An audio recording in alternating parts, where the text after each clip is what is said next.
Yo! Hey everybody, it's me, Sonic! Sonic the Hedgehog! Just here to remind you that if you haven't already, make sure to hit that like button. And for even more amazing customs, don't forget to subscribe to Wake Angel 2001, because between you and me, they're way past cool.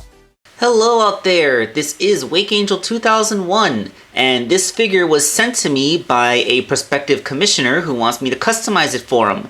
It's going to be a while before I actually get up to it because it just arrived, and I'm actually pretty surprised that I actually got it on a Sunday. Apparently Amazon delivers on Sundays. That's new to me. And it's an action figure from Fortnight, specifically the 6-inch Wildcard. Now, as you can see by the little logo, this is a Jazzwares toy. That's kind of cool. I know, like, they make 7-inch ones that I think McFarlane Toys makes, but I have discussed the 4-inch Jazzwares figures in the past, but, you know, since I'm not really super into Fortnite at all, I never really saw the need to go through the extra expense to pick up the 6-inch ones, although I always did admire them when I saw them on store shelves. So when I saw how cool this figure actually was, I figured before he becomes a custom, he should get a chance to shine as his own thing. So let's do a proper toy review of him. So here is Wildcard out of the packaging, looking like a very dapper dude wearing a white suit. I even put him in the position where he's like doing that little heart hands thing. His thumbs aren't straight, so it doesn't completely work out. But hey, I'm actually surprised that he can get that close. He comes with a bunch of bits. He has a handgun, a bazooka or RPG, a suitcase with a pair of handcuffs hanging off of it. The handcuffs are a separate piece, but the open cuff does not open and close. A big old crowbar, and 3 alternate masks. One for each card suit. There's the clubs, diamonds, spades, and he's wearing the hearts in the packaging. So yeah, that's an impressive amount of bits. We'll see how he wields them all in a bit, but for now, let's look at the actual figure itself. Let me get the bits out of my own way so I don't go knocking them all around. And let's pan up just a little bit. Alright, so I guess the first thing I'm going to do is get a breakdown of his articulation so we can get that out of the way. The head seems to be on a pin disc, so he can look up quite a bit, he can look down quite a bit, and it rotates. Because it's a pin disc and not a ball joint, it doesn't really have too much tilt to it. I feel like this is less an intentional head tilt and more like it's just the wiggle room on the mushroom cap. So yeah, you can get him to look in all directions, but inquisitive tilts are going to be slightly more difficult. His suit jacket is a soft rubber-like material, although it does have a hole in the back if there's a backpack accessory to stick in there. And does not impede his ab crunch articulation. He can crunch forward, he can arch back, and it can rotate on the ab crunch, but he also has an independent waist joint underneath that. And you know, aside from the fact that it breaks the sculpt of his vest, it actually doesn't look too bad. You don't have too much plastic overhang, which makes it look that unnatural. So that's kind of cool. So, and yes, the sculpting is very nice. He's like wearing a vest underneath. And the entire figure, like, I love the color match, because, like, the rubbery outer vest and the hard plastic undervest that he has are pretty much the exact same color. Like, color matching across different kinds of plastics is something that I've seen a lot of toy companies, including Hasbro and Mattel, fail at. So, you know, to see Jazzwares do good, that's, I don't know, like, I guess I've always had a soft spot for Jazzwares because they carried the Sonic line for such a long time, so I like to see when they do good. The hips are pin discs, rather than, most figures this size use ball joints for their hips, but he goes with pin discs. And unlike Playmate's pin discs, they are actually arranged so that they go this way, and then like the rotation point is what makes him go forwards and backwards. You get a pretty decent range. You can do a pretty good splits, but the forward and backwards is a little bit limited by the sculpt of the pants. Like, they can't go back too much because they hit the sculpt of the butt, and they can go forward quite a bit, but not quite enough for him to like sit in a chair. So still, that's a pretty good range. I mean, maybe if they had any Fortnite accessories that involved chairs, they would have cut a little bit higher up into the pants crotch here, so the leg could have come up more. Like it's a survivable condition for an action figure. Then he has a thigh swivel just underneath that. It's almost impossible to see because of the creamy white color they used for this figure. But if you look, there is some sculpted pants wrinkles in there, so you can see. Double jointed knees. Very good double jointed knees that go all the way back. Then there is a shin swivel. And he has foot articulation, an ankle rocker, so he can pivot his ankle. And he has a toe joint, so he can, he can toe, he can be stepping. So that's impressive. The arms are cool too. They rotate on swivels, of course, but listen to this. They're ratcheted. The outward movement of his shoulder joint is a ratchet. That's kind of impressive. I mean, I guess he has a lot of accessories to hold in his hands, so ensuring that there's ratchets will make sure that the pin disc will never weaken and cause his arms to droop while he's holding the heavy accessory. That's good foresight on Jazzwares' part. There's a bicep swivel, a double jointed elbow that gets a huge amount of curl.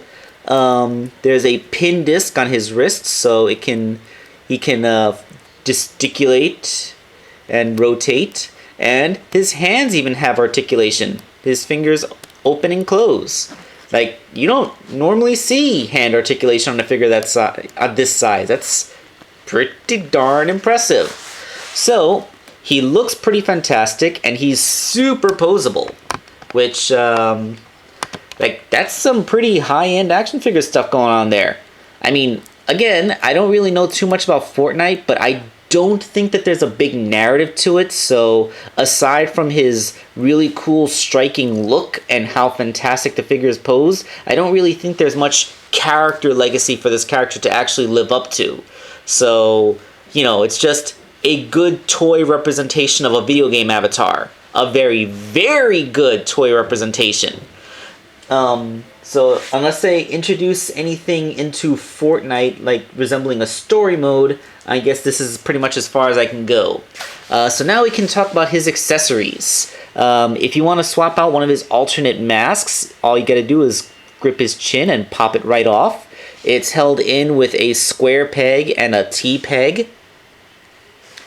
And there is no face underneath.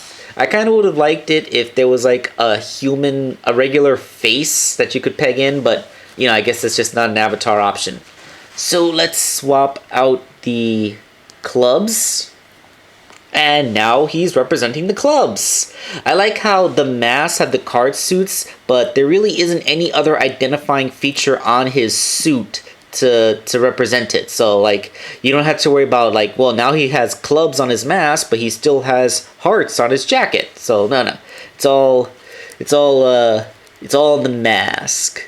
Yes, he can even like, he can like be pulling at his coat lapels, look all important. So yeah, like swapping out the mask is easy enough. And what does he do with the other accessories? Let's start with the handgun.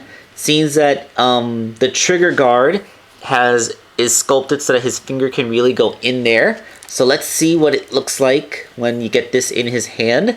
Let's open the hand, put the gun in it, then close it, and then the finger goes underneath the trigger guard. Yeah, check that out. That looks pretty good. That's extremely natural.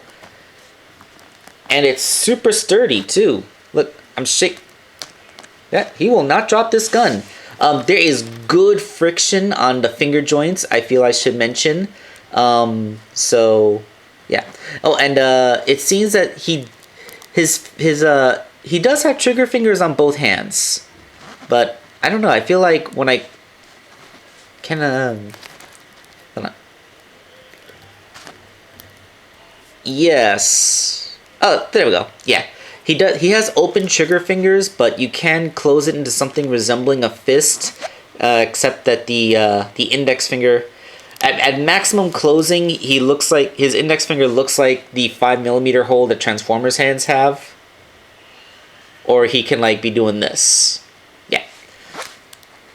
I mean, I think I kind of might like that better than having a bunch of swapping hands. I don't know.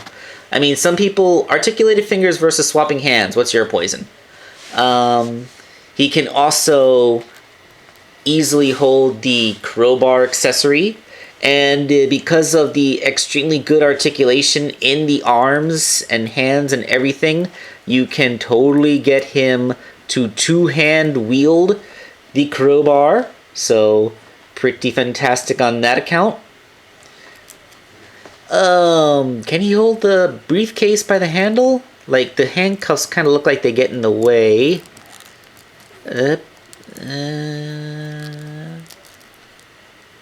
Success! He is holding the suitcase. Oh, I just noticed the suitcase has a peg. So you can hold it in his hand, or you can get it. I had to take him off camera for a second to realign that. So yes, you can stick the briefcase onto his back via that peg. Just got to make sure that you line up the holes for the jacket and his actual back. And, yeah. Can you... Or you can hang it by the open handcuff for whatever that's worth. I don't know what the purpose of this is, whether it's just aesthetic or if there's like a mode of play where you gotta carry a MacGuffin around. I don't know. Of course, we all gotta love the RPG for that, that say hello to my little friend, your Scarface references. Okay, so let's get that in the grip. Okay, this looks like another thing that's complicated, so let me do this off camera. There we go. I don't think that's how you're supposed to hold one of these things. Like, I think the handles are too close together. Like, he has really good arm articulation, and I feel like this just doesn't look right to me. I mean, aren't these like a sight that you're supposed to look down or something? I mean, admittedly, I don't know too much about military hardware and RPG included, but isn't the typical way to wield one to like have it up over your shoulder? Because like you're literally firing a small rocket. You want to be able to brace it properly. And like if you're holding it this way, I feel like you aren't prepared for the kickback. I don't know, like, if I'm just being an idiot and I don't really know how you wield a rocket launcher, or if I'm botching how the pose happens, like, I'm just trying to get it, like, he can stably grip both handles. Although, his trigger finger doesn't go as happily into the trigger guard on this one as it did in the handgun. I don't know why. Like, there's a slight difference to the shape of the handle. His trigger finger just doesn't seem to be sculpted as well for it. Like, the grip is solid. Like, he's not dropping this. But, like, it's not as elegant a grip. Also, like, I don't know, this doesn't match. All of his other accessories, like a gun goes with anything. The backpack is nice and shiny. This crowbar has a nice stark black wrapping around it. Everything matches his costume, but the RPG, it kind of clashes. Like, he's so white and elegant and dapper and dressed up, but then you have your silly missile with the cheeky shark face drawn on it, and it's like, it has brown elements. Like, I don't know. Like, I feel like the RPG weapon clashes with his look. Like, I mean, this is probably just a generic weapon in the game that looks the same for everybody, and it's not a it's not an accessory specifically for him, but I don't know. I think that's just not elegant enough for him. Yeah, let's go ahead and stick with a nice solid magnum that I can put in with one finger. Like, I wasn't even looking directly at it, and I got that in there perfectly. So yes, that is my judgment. This guy looks much better wielding a handgun than he does wielding an RPG. So yes, this is an extremely dapper and cool looking action figure with a fantastic build quality, and it's from a toy company that I really like and I feel just doesn't get as much love. Like, I know Hasbro and Mattel with their Marvel and DC superheroes licenses always get the most attention for action figures, and then like for gamer stuff, people usually go to like McFarlane or NECA because they do the high-end collector stuff. But you know, Jazzwares, like, they can really deliver a high-end collectible figure on their own if you give them a shot. So yeah, like, if you're a Fortnite fan, or if you're not a Fortnite fan but just think these figures look cool, then yeah, like, I would totally recommend it. Their build quality is fantastic and they would do great. Of course, this guy's going to become a custom, but that's going to take a little while because, you know, he's kind of at the bottom of the list. Oh, and for people who are going to complain that I've been saying that I'm not accepting sent-in toys, for the record, we agreed that he would send me the toys quite a while ago. It just took him some time to actually send them. So this isn't me breaking my whole "you're not allowed to send toys to me" rule. So yeah. This is Wake Angel 2001, hoping you enjoyed the video.